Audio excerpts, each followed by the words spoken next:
अल्हम्दुलिल्लाह अस्सलातु इल्लल्लाह वहदहु ला शरीका लहु औज़ु बिल्लाहि मिनश शैतानिर रजीम बिस्मिल्लाहिर्रहमानिर्रहीम Surah 28 The History Al-Qasas In the name of God most gracious most merciful ता सीन और मीम तिल्क आयतुल किताबुल मुबीन यानी कि ये जो लेटर है वो ये बुक के बहुत ही प्रोफाउंड प्रूफ है, साबिती है। एक जो 19 का मल्टीप्लिकेशन है वो तीनों का, अगर ये सूरा में ता और सी और मीम कितना आता है तो वो पूरा 19 के मल्टीपल में आता है।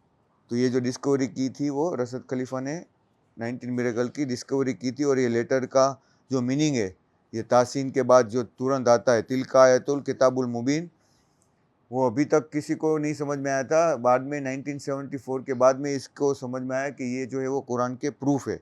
We recite to you here in some history of Musa, यानी कि हम तुम्हें मूसा और उसके फ़िरौन की जो हिस्ट्री है उसके बारे में बताते सच्चाई के साथ में, कि लोगों के फ़ायदे के लिए, कि वो जो लोग यकीन करते हैं, जो ईमान वाले हैं, जिससे वो उसमें से कोई सबक ले, कोई उसमें से सीख हासिल करे। जो फ़ेरो था, जो फ़िरौन था, वो अर्थ पे जुल्म करने वाला जालिम बादशाह बन गया था और जो लोगों के बीच में भेदभाव करता था और जो कमज़ोर ग्रुप था, कमज़ोर लोग थे, उसके ऊपर जुल्म करता था, उसके लड़कों को मार देता था और उसकी लड़की को ज़िंदा रहने देता था। और वो बहुत ही बड़ा फासिद यानी कि बुरा करने वाला जालिम बादशाह था। 5th नंबर यानी कि अल्लाह की मर्ज़ी से जो अर्थ पे जो ओप्रेस थी, जिसके ऊपर जुल्म हो रहा था, तो अल्लाह क्या चाहता था कि उसका जो ये लोग है जो हेल्पलेस है उनको उनका वारिसदार बना दे, जो अभी फ़िरौन है। तो अल्लाह के लिए कोई बड़ी वो चीज़ नहीं है। अगर अल्लाह भी वक्त के ऊपर क्या करता है कि कोई किसी की अगर दौलत है तो उसको वो उसके हाथ में से लेके किसी और को दे दे, तो उसको कोई पूछने वाला नहीं है।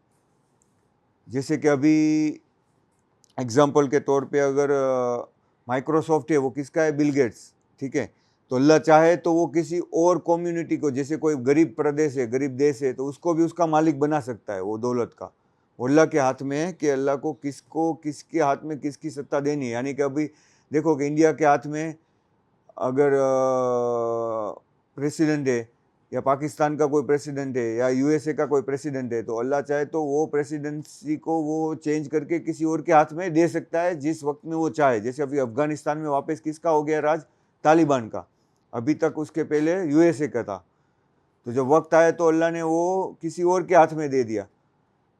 पहले गुलाम था हमारा देश, तो उसको छोड़ के फिर अल्लाह ने वो गुलामी को छोड़ के किसी और को उसका वारिस बना दिया। समझ में आया? तो वो वक्त के ऊपर वो चेंज होता रहता है। जैसे अल्लाह चाहता है कि अल्लाह में जब भी कोई बुराई जो अर्थ में है वो ज़्यादा उसमें जुल्म करने लगता है और कोई मजलूम लोग होते हैं, तो वक्त को आने पे अल्लाह वो मजलूम लोग को वो जुल्म करने वाले से छुटकारा देके वही उसका वारिस उसी को बना देते। And to establish them on earth and to give Pharaoh and Haman and their troop a taste of their medicine, यानी कि वो चाहते थे अल्लाह के जो फेरो और उसके साथ का जो हमान, उसके जो सारे ट्रूप्स है, उन सबको अल्लाह के अजाब का मजा चखाए। और वो आज भी उसकी साबिती हमारे सामने, उसकी बॉडी मौजूद है और वो एक साबिती है कि अभी भी अल्लाह ने उसकी जो जिस्म है उसको बरकरार रखा, कि वो आने वाली नस्लों तक भी वो इबरत हासिल करे कि देखो इतनी ताकत होने के बावजूद भी उसकी ताकत उसको क्या जिंदा रख सकी? नहीं रख सकी। उसकी मौत भी बहुत बुरी हुई और आखिरत में तो अभी उसकी सज़ा जो है वो बाकी है। अल्लाह के ऊपर यकीन और उसके ऊपर कॉन्फिडेंस। हमने मूसा की माँ को इंस्पायर किया कि जब तुम्हें अब उसकी मूसा की अगर डर लगे, क्योंकि फ़िरौन वो सबको मार देता था, तो उसने वो ऐसा यकीन दिलाया कि तुम्हें अगर डर लगे तो उसको तुम पानी में उसको डाल दो, मूसा को एक टोकरी में डाल के, और तुम उसका डर और गम नहीं करो। अल्लाह तुमको उसको तुम्हारे सामने वापस लेके आएगा और वो एक मैसेंजर भी बनेगा। मैंने उसको ऐसा इंस्पायर हुआ, इसको ऐसा ख्याल आया अल्लाह की तरफ से कि अगर वो कुछ ऐसा करे तो मैं ऐसा करूँगा। हम लोग को मालूम, हमें कोई चीज़ तकलीफ़ होती है तो हमको उस चीज़ में कभी अगर हम सही रास्ते पे हैं तो हमें उसका इंस्पिरेशन मिलता है कि हमें ये चीज़ करनी चाहिए। अगर हम कोई गलत चीज़ कर रहे हैं तो हम क्या करते हैं? वो गलत चीज़ को बंद कर देते हैं। उसको वो हमें क्या मिलता है? इंस्पिरेशन मिलता है। उसको क्या बोलते हैं? फतक वहैना इला अम्मा मूसा यानी उसकी माँ मूसा की जो थी उसको अल्लाह ने वही यानी कि एक इंस्पिरेशन दिया। तो अल्लाह हर एक ईमान वालों को वो इंस्पिरेशन देता है, लेकिन हमें वो अगर हमारा ईमान अच्छा है तो हमें वो इंस्पिरेशन को समझने की ताकत मिलती है और उसको महसूस करने की वो मिलती है और हम उसके हिसाब से चलते हैं। और देखो जो मूसा उसको मारता था जो सब लड़कों को, वही उसके जो पानी का दरिया है उसके महल के पास से गुजरता था, तो वहाँ उसकी जो वाइफ थी वो मूसा की जो वाइफ थी वो ईमान वाली थी। उसको ये पसंद नहीं था जो फिरौन जो करता था, वो फिरौन की जो वाइफ थी ना वो ईमान वाली थी, उसको पसंद नहीं था जो फिरौन करता था, जिसको जुल्म करता था। तो उसने मूसा को देखा और उसने क्या कहा, फिरौन उसने पिकअप कर लिया, उसको रख लिया अपने पास में और उसी के घर में उसको मूसा को अल्लाह ने बड़ा किया। और मूसा की और जो फिरौन की वाइफ थी उसने कहा 9 नंबर कि ये हम इसको अपने पास में रखते कि वो हमारे लिए खुशी का ये होगा, हमारे लिए खुशियाँ लाएगा, तो इसको तुम नहीं मारो, ये हमारे लिए कोई फ़ायदा लेके आएगा। तो हम इसको एडॉप्ट कर लेते, यानी कि हम इसको दत्तक ले लेते ये बच्चे को। हालांकि उनको कोई आइडिया नहीं था, उनको कुछ भी समझ नहीं था, ला यस अरून, उसको उसका कोई भी असर नहीं था, यानी कि कोई ख्याल भी नहीं था, इसकी उन्होंने कोई आशा थी। ये जो वर्ड है ना अरबी का ला यस अरून, वो बहुत सारे हिंदी में भी यूज होता है। यस अरून यानी कोई आशा नहीं थी, कोई आइडिया नहीं था, कोई ख्याल नहीं था, कोई तवस्सुर नहीं था। यानी कि देखो कोई बच्चा है सपोज, ठीक है, उसको तुम सी के पांजरे में लाके कोई छोड़ेगा? तुम्हारा छोटा बच्चा है, तुम उसको छोड़ दोगे वहाँ पे सी के, वो जो वहाँ पे सी रहता है वहाँ पे? तो ये चीज़ क्या हो गई कि वो तो पूरा मार ही रहा था फिरौन, तो मूसा को अल्लाह ने उसी के घर में ले जाके बड़ा किया। तो वो कौन कर सकता है? अल्लाह कर सकता है। तो हमें हर एक चीज़ में सब्र और धीरज रखनी चाहिए, और वो उसके लिए भी अच्छा था, मूसा के लिए भी, और फिरौन को भी उसका एहसास भी नहीं हुआ। यानी हर एक जुल्म करने वाले को अल्लाह उसके वक्त के हिसाब से बदला देता ही है। 10 नंबर, जो मूसा की माँ थी वो बहुत ही डर गई थी और उसको बहुत ही फियर हो रहा था कि मेरे बच्चे का क्या होगा। हालांकि अगर अल्लाह ने उसको सुकून नहीं दिया होता तो वो बहुत ही जल्द था कि वो अपनी आइडेंटिटी को रिवील कर देती, और वो ऐसा करती तो फिरौन क्या करता था, उस बच्चे को मार देता था। बट अल्लाह ने उसके जो दिल है उसको मजबूत किया, और वो क्योंकि ईमान वाली थी। उसने अपनी बहन को कहा जो मूसा की, ट्रेस इज पाथ, यानी कि वो तुम रास्ता जो पानी में जा रहा है तुम उसको भी देखो।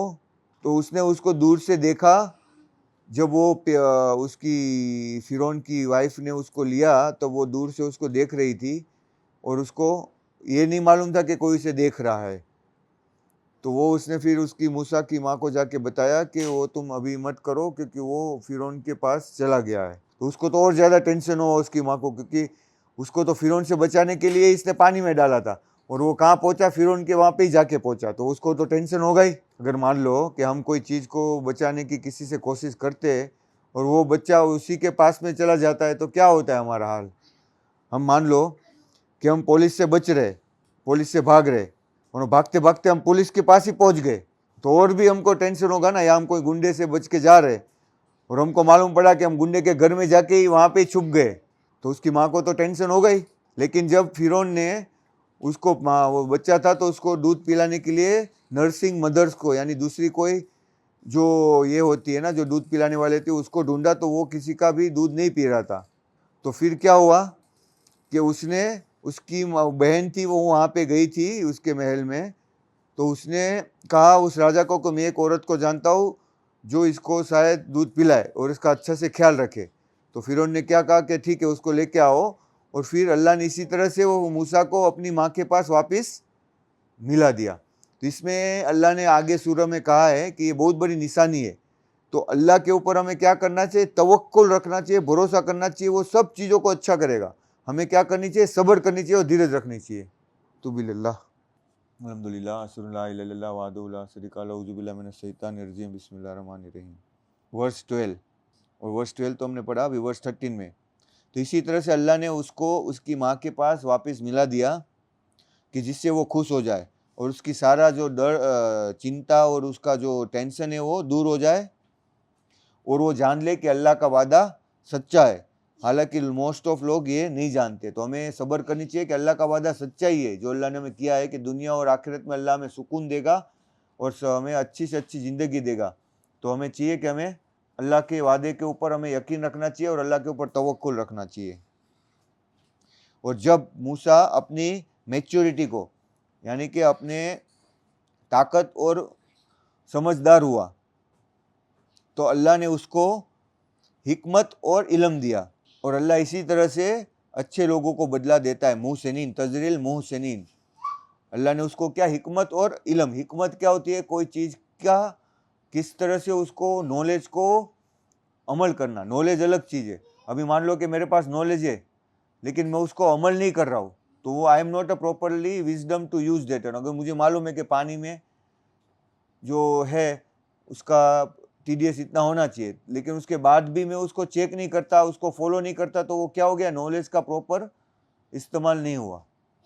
तो नॉलेज है और उसके बाद में वो नॉलेज को अच्छी तरह से उसको इस्तेमाल करना भी जरूरी है। वरना मान लो कि जो न्यूक्लियर है, न्यूक्लियर की एनर्जी का बॉम्ब भी बना सकते हो और न्यूक्लियर का तुम डिस्ट्रॉय करने में भी यूज कर सकते हो। ऐसे ही आर्टिफिशियल इंटेलिजेंस है, उसका हम सही भी इस्तेमाल कर सकते हैं, गलत भी इस्तेमाल कर सकते हैं। तो वो जो हिकमत है, वो हिकमत नॉलेज के साथ में उन्हें उनको दी। सिर्फ नॉलेज नहीं दिया, उसके साथ में वो नॉलेज के साथ में हिकमत भी दी। तो वो चीज़ अल्लाह ने 14 वर्ष में बताया। 15, once he enter the city unexpectedly, यानी कि वो एक शहर में गुजरा, वहाँ पे उसने देखा कि 2 लोग झगड़ रहे थे। उसमें से एक जो था वो फिरौन की कौम की तरफ से था और एक जो था वो उनकी कौम की तरफ से था, बनी इसराइल की, यानी कि जो लोग के ऊपर फिरौन जुल्म करता था वो कौम में से था, यानी कि मूसा जिसको पसंद करता था, जो मूसा की कौम थी उसमें से था।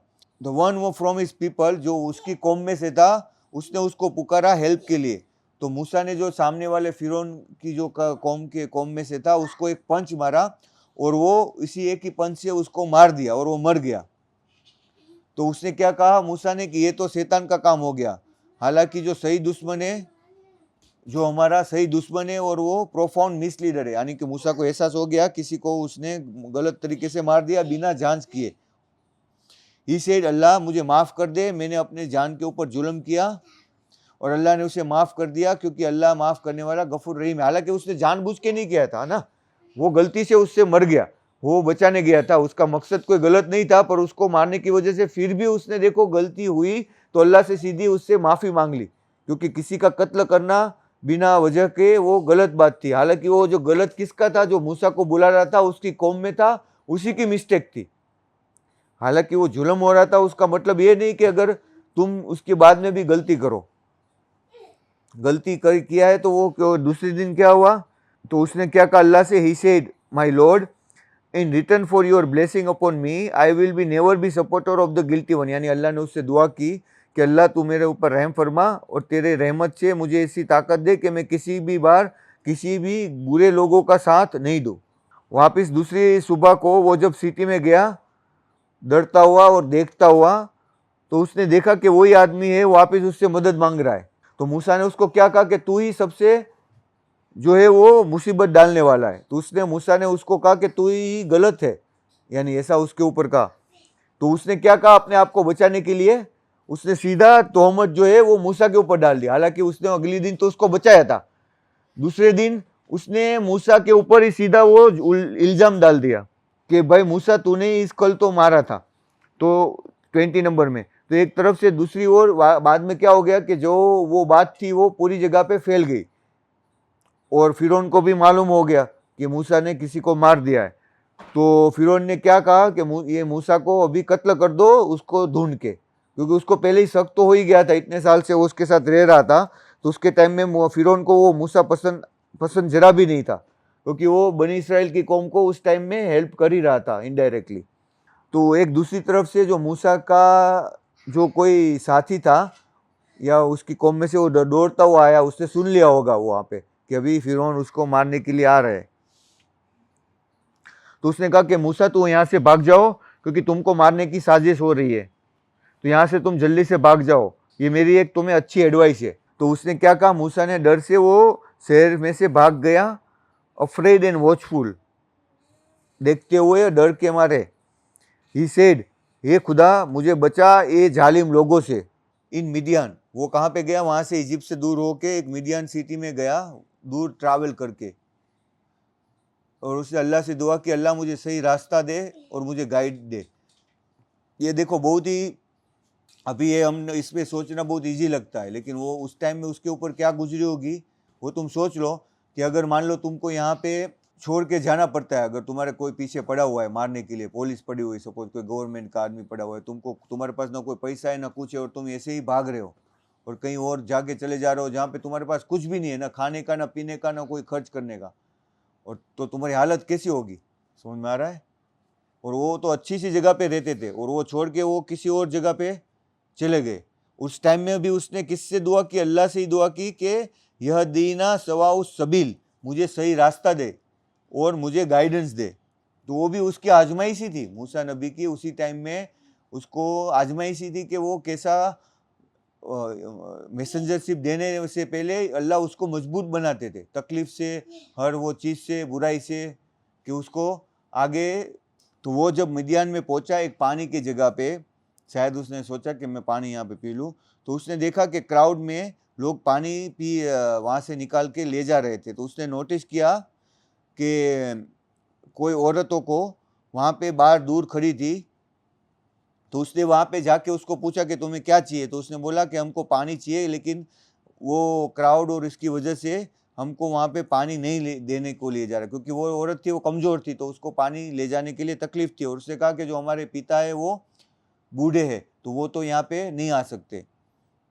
तो उसने क्या कहा, मूसा ने उनके लिए पानी भरा और बाद में उनको पानी दिया, और बाद में एक छाव में जाके बैठ गए और अल्लाह से दुआ की कि अल्लाह तू मेरे लिए जो भी भेजे मुझे उसकी सख्त ज़रूरत है, जो भी तेरी तरफ से तू मुझे जो भी दे उसकी मुझे सख्त ज़रूरत है। यानी उसने कोई और किसी से, देखो ऐसी हालत में भी उसने किसी और की मदद ही की, यानी उसका जो नेचर था वो हेल्पिंग नेचर था। अभी ऐसी तकलीफ में जाके उसने पहले किसी और को ये नहीं कहा, उसने कोई देखा कि कोई औरत है उसको हेल्प की ज़रूरत है, तो उसने वहाँ पे जाके उसको पहले हेल्प किया। तो ये एक अच्छे कैरेक्टर की निशानी है। Soon one of the two women approach him, उसके बाद में दो वुमन में से उसकी तरफ आई और उसको पूछा कि मेरे फादर ने तुम्हें इनवाइट किया है कि जो तुमने पानी दिया उसका बदला दे। तो जब उसने, वो मूसा ने उसके फादर को मिले और उसको अपनी पूरी स्टोरी बताई, तो उसने कहा कि अब तुम डरो नहीं, यहाँ पे तुम बच गए हो वो जालिम लोगों से, क्योंकि मिडियान में वो फिरौन का वो नहीं था वहाँ पे जुल्म। और दो वुमन में से एक थी, उसने उसको फादर को कहा कि इसको तुम हायर कर लो कि ये बहुत स्ट्रॉन्ग है और बहुत ही प्रामाणिक है, ऑनेस्ट है। तो उसने, फादर ने उसको कहा कि मैं तुम्हें एक ऑफर देता हूँ कि मेरी दोनों लड़की में से एक के साथ तुम निकाह कर लो और इसके बदले में तुम 8 साल मेरे यहाँ पे रह सकते हो, 8 साल तुम्हें मेरे घर पे ही रहना होगा। अगर तुम 10 साल करो तो कोई उसमें बड़ी वो नहीं, यानी उसने कहा कि तुम ज़्यादा भी रह सकते हो, रहना है तो 8 साल तो मिनिमम रहना ही है। वो क्यों, उसके फादर ने कहा कि वो अपनी लड़की को उसके साथ में मैरिज के लिए दे रहा था, उसको डर था कि अगर वो वापस कहीं और चला जाए तो वो तकलीफ में आ सकता है। तो उसने अपनी लड़की की सेफ्टी के लिए मूसा को कहा कि तुम्हें 8 साल तो यहाँ पे ही रहना है, कहीं और नहीं जाना। तो देखो अल्लाह ने उसके लिए रहने की जगह भी कर दी, उसको अल्लाह ने फैमिली भी दे दी, सब कुछ अल्लाह ने मूसा के लिए बाद में सही कर दिया। ये तो हमें 2-3 वर्ष में आता है, लेकिन वो अगर हम उसको मौके को देखें तो वो उसको हम कितना तकलीफ में और कितनी आजमाइश में से वो गुजरे होंगे। उसने क्या कहा उसके फादर ने कि मैं तुम्हारे ऊपर कोई तकलीफ नहीं डालना चाहता, पर तुम चाहोगे कि मैं तुम्हारे लिए अच्छा ही व्यवहार करने वाला होगा, अल्लाह की मर्जी से तुम मुझे अच्छा इंसान पाओगे। यानी कि वो उसके ऊपर कोई जुल्म नहीं करना चाहता था, वो उसको अच्छे के लिए वो उसने बताया। तो फिर उसने, मूसा ने क्या कहा, क्या ठीक है, ये हमारे और तुम्हारे बीच में एग्रीमेंट हुआ है, उसको मैं पूरा करूँगा और हम दो एक दूसरे को उसके बाद में कोई बलजबरी नहीं करेंगे, और अल्लाह है वो उसका गवाह है जो मैंने तुम्हें कहा है और जो तुमने मुझे कहा है। और जब मूसा ने अपना जो एग्रीमेंट था पूरा किया और उसके बाद में वो कहाँ पे जाने के लिए रवाना हुआ, वापस इजिप्ट में, जहाँ पे उसकी फैमिली थी, जहाँ पे उसका घर था। तो उसने वहाँ पे माउंट सिनाई में एक आग देखी। ये देखो अभी अल्लाह का उसका मुकम्मल वक्त हो गया और वो एक मैच्योर हो गए। मैंने बताया था ना कि जब हम मैच्योर होते हैं तो अल्लाह हमें हर चीज़ से नवाजता है, लेकिन उसके लिए हमें क्या चाहिए? मैच्योरिटी हमारी कितनी पहुंची है वो अल्लाह देखना चाहता है। तो वो जब उसने अल्लाह ने उसको देखा कि उसने क्या देखा कि माउंट सिनाई में एक फायर है, तो उसने अपनी फैमिली को कहा कि तुम यहाँ रुको, मैं वो आग में से कुछ लेके आता हूँ, और मैं भी शायद उसमें से कोई अच्छा न्यूज़ लेके आऊँ या उसमें से आग लेके आऊँ जिससे तुम गर्म हो सको। देखो, मूसास अपॉइंटेड, आयत number 30। When he reach it, जब वो वहाँ पे पहुंचा तो वहाँ पे उसको एक आवाज़ आई, right side of the valley, in the blessed spot where the burning bush was located. देखो, अल्लाह ने उसको एक ऐसी निशानी दी कि पहले तो उसको लगा कि वहाँ पे वो कोई नूर जैसा कुछ चीज़ था। जब वहाँ पे वो देखा तो उसने वहाँ पे एक आवाज़ सुनी, ओ मूसास, या मूसा इन्ना अन्नल्लाहु रब्बुल आलमीन, मैं पूरे कायनात का रब हूँ, लॉर्ड ऑफ द यूनिवर्स, रब्बुल आलमीन, मैं खुदा हूँ और मैं पूरी कायनात का रब हूँ। जो तुम्हारी जो लकड़ी है वो इन्ना अलकी असाका, उसको थ्रो करो। और जब उसने देखा कि वो जो है वो एक इसमें बदल गई, किस में बदल गई? सांप में, एक भयंकर चीज में, यानी उसको कोई चीज वो देख के कोई डर जाए तो वो क्या हो गया, उसको वो देख के वो भाग खड़े हुए। उसको तो कुछ मालूम ही नहीं था, एहसास ही नहीं था क्या हो रहा है मेरे साथ में। अचानक उसकी लकड़ी थी वो सांप बन गई। उसने कोई ऐसा आवाज सुना तो वो नॉर्मली ह्यूमन टेंडेंसी क्या होती है, डर होके वो भाग गया वहां से। तब उसको वापस आवाज आया, मूसा वापस आओ, मुझसे डरो नहीं, तुम यहाँ पे बहुत ही सेफ हो। तो अल्लाह ने उसको कहा कि तुम डरो नहीं, तुम यहाँ पे एक सेफ जगह पे हो, मिनल अल आमिनीन, आमिनीन यानी अमन की जगह पे हो, तुम डरो नहीं। जब उसने देखा कि उसकी जो लकड़ी है वो सांप की तरह मूव होने लगी तो वो जो भागे, तो अल्लाह ने उसको ये कहा कि तुम वापस आ जाओ। क्योंकि एक नेचुरल ह्यूमन टेंडेंसी होती है कि अचानक अगर तुम्हारे सामने, अगर देखो अभी तुम ऐसे सो रहे हो, ठीक है, तुमको कोई आवाज़ आती है तो तुम तो डर ही जाओगे। या फिर कोई ऐसी चीज़ है, तुम्हारी लकड़ी हाथ में से वो सांप बन जाएगी तो तुम क्या करोगे? भागोगे ही ना।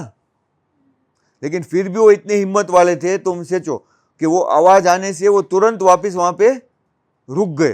वो डरपोक नहीं थे, लेकिन एक ह्यूमन की नेचर होता है ना, कोई चीज़ अगर तुम्हारे ऊपर गिर रही है, अर्थक्वेक आ रहा है, तो तुम भागोगे ही ना, यहाँ पे थोड़ी रहोगे। वो ऐसे थोड़ी बुद्धू होगे कि तुम वहाँ पे ही खड़े रहोगे। Put your hand into your pocket, अल्लाह ने उसको कहा कि तुम अपने हाथ को अपने पॉकेट में डालो, तो जब वो बाहर आएगा तो उसमें कोई भी ब्लेमिश यानी कि कोई भी बुराई नहीं होगी, यानी कि वो चमकेगा नूर की तरह। जैसे एक लाइट प्रकाश कैसे देती है, ऐसे ही तुम्हारा हाथ में से प्रकाश आएगा। और fold your wings in A settle down from your fear, और जब तुम्हें डर लगे तो तुम्हारे दोनों हाथों को तुम्हारे गिरेबान में डालो, इससे तुम्हारा हर डर खत्म हो जाएगा। ये जो दो निशानी में से, यानी कि these are the two proof from your lord, अल्लाह ने उसको 9 ऐसी मिरेकल्स दिए थे मूसा को, पर ये बड़े मिरेकल है वही अल्लाह ने इसमें बताए हैं जिसकी अभी हमको ज़रूरत है, बाकी किसी की वो ज़रूरत नहीं थी। और अल्लाह ने उसको क्या कहा कि तुम फिरौन के पास जाओ कि जो बहुत ही बुरे लोग हैं, तो तुम उसको नसीहत दे सको। देखो, अभी अल्लाह ने उसको इतनी बड़ी निशानी देखी अल्लाह की, ठीक है, मूसा ने, अल्लाह ने उसको निशानी इतनी सारी कब दी कि जब वो मैच्योर हालत में पहुंच गए। और उसके बाद में उसको काम भी कैसा दिया, कोई इजी काम नहीं था। तुम सोचो, उसको मूसा के पास जाना था वहां पे बताने के लिए। अभी तुमको कहाँ जाए कि यहाँ पे कोई गलत चीज़ हो रही है, ठीक है, या मान लो कि जो तालिबान में है, तालिबान लोग जो गलत कर रहे हैं, तुम उसको जाके बताओ कि भाई ऐसा औरत के ऊपर जुल्म नहीं करो, ऐसा कुरान में नहीं कहा है, तो वो लोग क्या करेंगे, तुमको पकड़ के मार ही डालेंगे कि तुम कौन होते हो। अगर वही चीज़ तुम अगर किसी यहाँ पे मंदिर में जाके कहो कि ये तुम अल्लाह की इबादत करो, उसके सिवा कोई इबादत के लायक नहीं, तो क्या होगा? इतनी हिम्मत है तुम्हारे में कहने की? तो वो इससे भी डेंजर काम था। उसको तो वो राजा के सामने जाना था जो उसको मारने के लिए रेडी था, उसको ढूंढ ही रहा था मारने के लिए, और उसको वहां पे उसको जाके अल्लाह ने बताया कि तुमको जाना है। तो वो कितने हिम्मत वाले अल्लाह ने उसको बनाया होगा उस टाइम में कि अल्लाह, तुम सोच सकते हो कि वो how much he is a brave, तभी अल्लाह ने उसको पसंद किया होगा वो काम के लिए। और वो कितने ब्रेव होना अलग बात है और सच्चा होना भी अलग बात है। कोई लोग बुरे भी होते हैं और ब्रेव होते हैं, लेकिन वो क्या होते हैं कि बुरे काम में उसको रिस्क लेते हैं वो लोग। और जो कोई अच्छा काम में रिस्क लेता है तो वो क्या बोलते हैं, नेकी के वो ब्रेवनेस अलग होती है। रिस्क क्या होता है कि हर किसी में रिस्क लेने की हिम्मत नहीं होती, ये रिस्क ही है ना, ये क्या हो गया, रिस्क हो गया। तो रिस्क लेने की क्षमता हर एक में नहीं होती। कोई अगर मान लो कि जॉब कर रहा है सेफली, तो वो रिस्क नहीं लेना चाहता कि मैं अपना सारा चीज दाव में लगा दूं। समझ में आ रहा है कि मैं कोई ऐसी चीज करूं जिससे वो पूरा सारी चीज वो रिस्क में आ जाए। तो रिस्क कैपेबिलिटी जो होती है वो अल्लाह हर एक इंसान में अलग अलग होती है। तो इसको बोलते हैं ब्रेवनेस। ब्रेव यही नहीं कि गोली उठा के किसी को मार दो। ब्रेवनेस होती है कि हर एक सच्चाई के सामने तुम्हारी कितनी ताकत है उसके सामने बोलने की।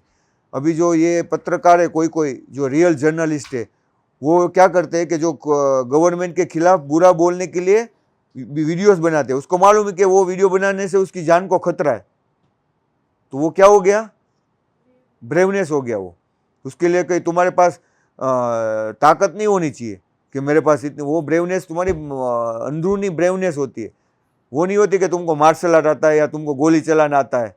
वो लोग भी डरपोक होते हैं, उसमें भी इतनी ताकत नहीं होती कि ऐसा ब्रेवनेस उनके सामने बोल पाए। तो ब्रेवनेस इससे नहीं होती कि तुम कितने ताकतवर हो। समझ में आया? तो वो चीज उसके अंदर थी मूसा नबी के साथ में। उसको फिजिकल भी थी और मेंटल भी थी, दोनों ताकत अल्लाह ने उसको दी थी।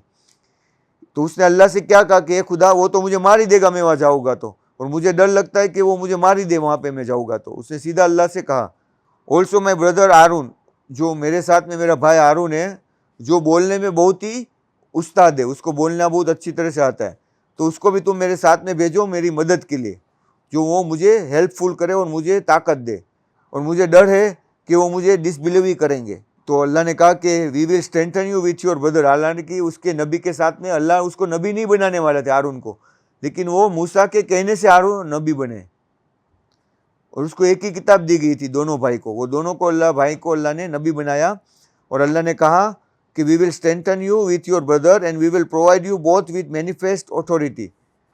तो तुम लोग जाओ, तुमको कोई भी डर नहीं है, तुमको कोई भी टच नहीं कर पाएगा अल्लाह की मदद से। और हमारे जो मिरेकल है उनको जाओ और उनको बताओ, बेआयातिना अंतुमा वमिनत तबो कोमल गालिबून, और तुम ही हो जो जीतोगे उनके सामने। अल्लाह ने उसको ये बताया कि तुम डरो नहीं, तुम जाओ और जो आखिरी जीत होगी वो तुम्हारी होगी और किसी की नहीं होगी। लेकिन जब वो मूसा उनके पास गए तो मूसा ने फिर उनके पास वो ले जाके गया, तो उसने कहा कि तू तो हमारे सामने फैब्रिकेटेड मैजिक लेके आ रहा है। हालांकि वो कोई फैब्रिकेटेड नहीं था, वो बहुत बड़ी निशानियों में से एक निशानी थी। और उसने क्या कहा फिर ने कि ये तो हमने अपने बाप दादाओं से भी सुना था, यानी कि जो तुम कह रहे हो वो गलत। यानी कि उसका घमंड जो था फिर का कि ये मूसा कौन है कि मैं इसकी बात मानूं। हालांकि हक बात वो बता रहा था, उसके पास जो निशानी थी वो ऐसी थी कि वो किसी को भी यकीन करने में मजबूर हो जाए कि ये हक चीज़ है। तो मूसा ने क्या कहा कि मेरा खुदा जानता है कि कौन सही गाइडेंस के ऊपर है और कौन जीतने वाला है आखिर में, और जो बुरे लोग हैं वो कभी भी सफल नहीं हो पाएंगे। तो फिरौन ने क्या कहा कि मैंने अपने बाप दादाओं से ऐसा कोई नहीं सुना कि कोई खुदा और भी है, मैं ही सबसे बड़ा खुदा हूँ। Therefore O Haman, in order to build a tower, एक बड़ा टावर बनाओ कि मैं जाके देखूं कि इसका मूसा का खुदा कैसा दिखता है। यानी कि देखो कितना घमंड था उसको, वो मजाक उड़ा रहा था मूसा की। और उसने अपने लोगों को बता भी दिया कि एक ऊंचा टावर बनाओ, मैं ऊपर जाके देखूंगा कि कौन खुदा दिखता है। हालांकि मैं तो यही देखता हूँ कि ये सबसे बड़ा झूठा है। ही एंड उसके जो सैनिक थे वो लोग क्या कर रहे थे, अर्थ के ऊपर घमंडी कर रहे थे बिना किसी हक के। और उसको कोई ऐसा हक अल्लाह ने नहीं दिया था कि ऐसा जुल्म करे। यानी अभी देखो ये दुनिया में भी जिसके ऊपर भी जुल्म होता है ना, वो वक्त आएगा कि अल्लाह उसकी मदद जरूर करेगा। जो जुल्म सहने वाला होता है और जो जुल्म करने वाला होता है वो ऐसा नहीं समझ ले कि हर वक्त ऐसा ही रहेगा। वक्त आएगा और वो अल्लाह उसको रिवर्स कर देगा। ये हर वक्त में हुआ है, हर टाइम में हुआ है ऐसा। देखो पहले ब्रिटिशर ने जुल्म किया था, अभी कैसी सिचुएशन हो रही है, अभी ब्रिटिशरों की हालत खराब हो रही है। और अभी जो वहां का जो पीएम बना वो कौन बना, इंडिया का ही बना। अल्लाह की जो बात सही साबित हुई ना, ब्रिटिशरों ने जब इंडिया में आए थे तब उसने सोचा था कि वो कभी आगे जाके इंडिया का ही पीएम हमारा जो होगा वो इंडिया वाला बनेगा। ये कोई किसी को समझ में नहीं आती। अल्लाह की जो रूल है ना, ये जो फिरौन के टाइम में जो था वो कुरान में, वो हर एक सदी जो हिस्ट्री है ना वो रिपीट होगी। जो कुरान में जो कहा है ना वो हर बार रिपीट होगा, हर टाइम में रिपीट होगा। लेकिन उनको क्या मालूम है, वो तो उनके फादर के साथ में वहाँ पे, यहाँ से पंजाब में रहने वाला था, वहाँ पे शिफ्ट हुआ था और उनकी तो मेडिकल की शॉप थी। फिर धीरे धीरे उनका बिजनेस वहाँ पे बहुत अच्छा चलने लगा। जो अभी पीएम जो ऋषि सानुक बना है ना, वो इंडियन है, इंडियन ओरिजिन है। तो देखो अल्लाह का कानून देखो कि जिसने इंडिया के ऊपर रूल किया वही आज लीडर उसको बना दिया वहां पे, इंडिया का ही। कैसे हालात अल्लाह ने बनाए होंगे कि वो लोग इंडिया के पीएम को बनाने के लिए, हालांकि उसके पहले भी थे पीएम, वो भी अच्छी तरह से नहीं कर पाए। अभी ये जो बना है वो अच्छी तरह से एटलीस्ट बैलेंस तो कर ही रहा है, उनको बहुत सारे प्रॉब्लम उसने सोल्व किए। समझ में आया? हमको तो बहुत नॉर्मल लगता है, लेकिन ये बहुत बड़ी निशानी होती है जो आंखों से खोल के देखना चाहिए कि ये नॉर्मल नहीं है, ये अबनॉर्मल है। लेकिन हमारे लिए क्या हो गया, वो नॉर्मल, क्योंकि वो जब सिचुएशन अल्लाह बनाता है वो ऐसे ही बनाता है कि लोगों को लगे कि वो नॉर्मल है। अल्लाह को ऐसे ही सीधा वहां पे उस टाइम में रख नहीं देगा कोई इंडिया का वो, पर इनडायरेक्टली अल्लाह इंसान को बता रहा है कि देखो जैसे तुमने इंडिया के ऊपर, उन लोगों ने बहुत जुल्म किया, कितने साल जुल्म किया, ब्रिटिशरों ने किया था जुल्म। आज उनकी हालत ऐसी खराब हो गई थी, उनकी इकोनॉमी इतनी डाउन हो गई कि उसको बाद में इंडिया के ही लीडर को बनाना पड़ा वहां पे पीएम, वो इम्प्रूव करने के लिए। समझ में आया? तो हिटलर ने भी इसी तरह से यहूदी के ऊपर जुल्म किए ना। हाँ, ज्यूस के ऊपर हिटलर ने। वो ये ज्यूस कौन है? ये जो मूसा नबी को मानते वही। लेकिन आज देखो वापिस क्या हो गया, वो लोग वापिस सत्ता में आ गए, उसने पूरा इजराइल भी कब्जे कर लिया और आज स्ट्रॉन्गेस्ट कम्युनिटी बन गई है अर्थ में। जर्मनी से भी ज्यादा स्ट्रॉन्ग कम्युनिटी बन गई है। हाँ, क्योंकि जर्मनी में ही था ना, हिटलर ने उसको वहां पे ज्यूस को निकाल के बाहर फेंका।